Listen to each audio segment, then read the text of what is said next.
kind of a quick update on kind of what's going on here in the state over the past couple of weeks.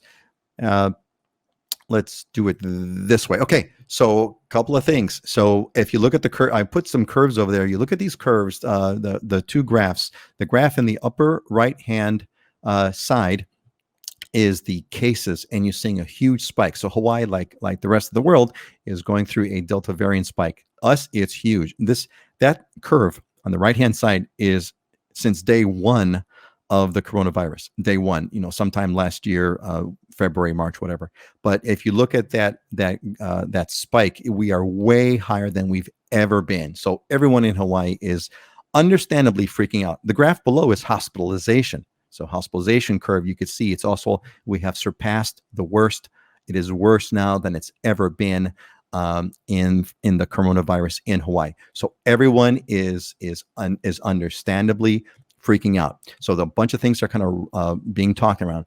They're talking about changes to the Safe Travels program. So the Safe Travels program up until right now is if you're vaccinated and you can show proof of vaccination, you can skip having to show a negative test. Now, if you're not vaccinated, you have to show a negative test. There's a Safe Travels app. You have to load the test on your app, and you show a QR code, et cetera, et cetera. So they are talking about changes. Changes may be coming. We always try to tell you kind of ahead of time what's going on with the show. So that's one thing. The other one on the related story over there is fake vax cards. Folks, don't fake your vaccination card. Don't fake it. There was two different families that had fake vaccination cards. They got busted, and they were put in jail. They posted bail, $14,000 of bail between the two families, and they're going to face charges. It's a serious crime. It's in Hawaii, using falsified documents for travel is considered a misdemeanor. Violators face penalties up to $5,000 fine and or up to 1 year in prison for a misdemeanor. So don't do that. Hospitals are getting full. Again, we're almost at capacity with hospitals. There's some big concerns, and curfew may be coming. So there's a bunch of stuff afoot. We don't know where it's going to go. It looks like it's leveled off, but it's not. It's the sort of like the jury's still out on that. So I think that's the big news. I'm going to kind of come back to my friends over here. That's the big news that I wanted to kind of talk about. Let's see. We had a couple of comments that have popped in before we get into our discussion over here. Yeah, and Scott is on the ball today. Chris, we can all thank Scott. Scott is what saved the show today. Had Scott not texted, I would have been in the shower right now and, kind of planning for a 10 o'clock start, and it would have completely sucked. Amy, lunch break is over. Hard to miss the rest. Well, great, Amy. I'm glad you're making time for us during the lunch period. And Patrick, aloha from Winters, California. Well, welcome, Patrick. I hope everything is well there in California. And Auntie Joyce is here at Smoky. Auntie Joyce now is usually on the big. She lives on the Big Island, good friend of Dylan's, and she said, "Greetings from Smoky, San Francisco Bay Area. Pretty bad here. Miss my home." Dwight, Auntie Joyce, it's not in quotes. It's the home. Home is in Hawaii. It's not a quote. It's the real deal. Heather, aloha, watching from Oregon. Welcome, Heather. We are glad you are part of the show. And Neil is back with us. I remember Neil. Welcome back, Neil. Neil Lieb and Sherry Guo from Claremont, California. Man, we got everyone's coming in over here. And Val is from Illinois. Welcome, Val. Val's put a couple of questions on the show that we've posted. And good old Jeremy. Jeremy, man, you're welcome back. Welcome back to the show, buddy. Jeremy is pursuing a job in the real estate industry as an appraiser. That's it. And been to, I believe, Maui, if I'm not mistaken. Jeremy, welcome back. And Jeff is also watching Morgan. Excellent. Got a bunch of people that are kind of jumping in. Everyone, look at everyone's. I think we started a trend. This is great. Everybody, post where you're from. And we got Kelly Causey from South Carolina. Welcome, Kelly. The one who's missing, Scott. Jim's missing. Where's Jim? Jim, you better get on. You better hop on, Jim, because you're way behind. Hopefully he's on a plane mid-flight, because that's right. It's time for him to come find his place here. It is. You've been holding a condo onto. You've been holding onto a condo for Jim. Anyway, so a quick roundup on news. Scott, what's the big news besides that big giant south swell that we got going on? What's happening on Oahu that you want to add for non-real estate related news?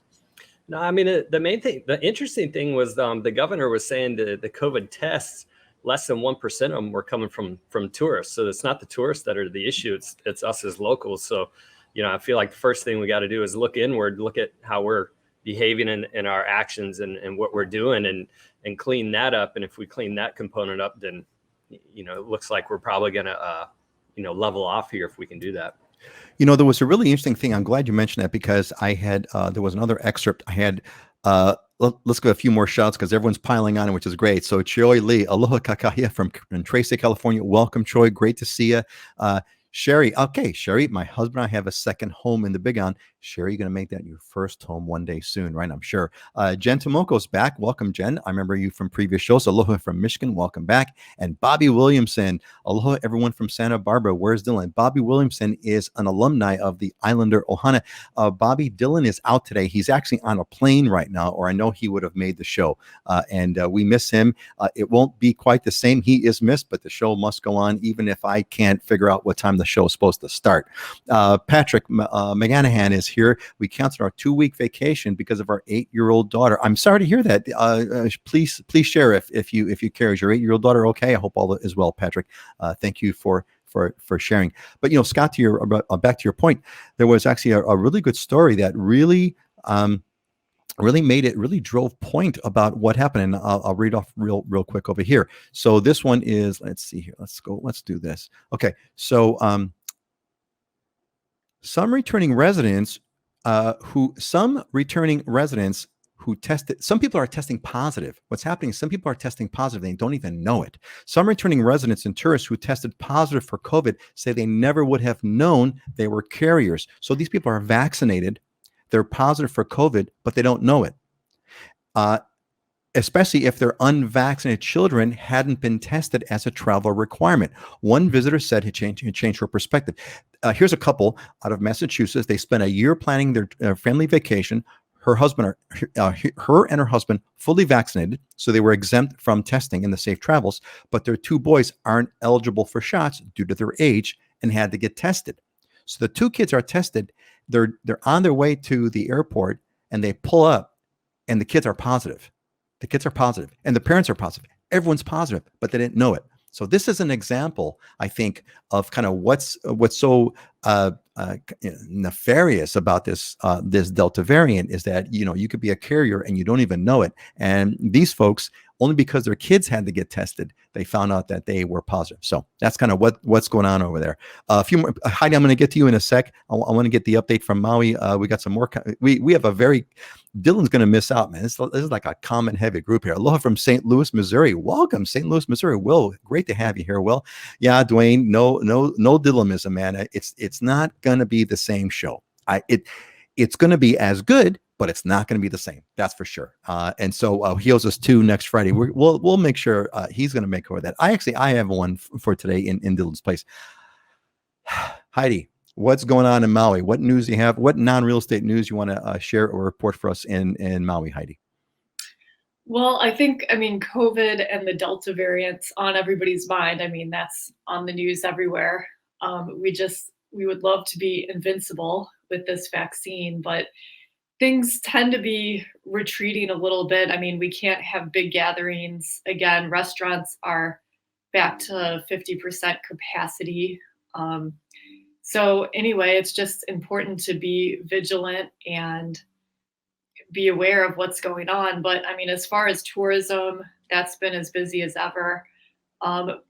In local news, we did have a really small brush fire just Mauka of Canoe Beach, which is north of Lahaina, and that kind of stopped traffic last night. About 6 acres burned. I know it's so small, compared to just what's going on in California right now, but one thing about living on an island is there's not a lot of alternate roads. So if there's a roadblock or something, you might have to change your plans or just be patient for a little while. So that's what was going on last night.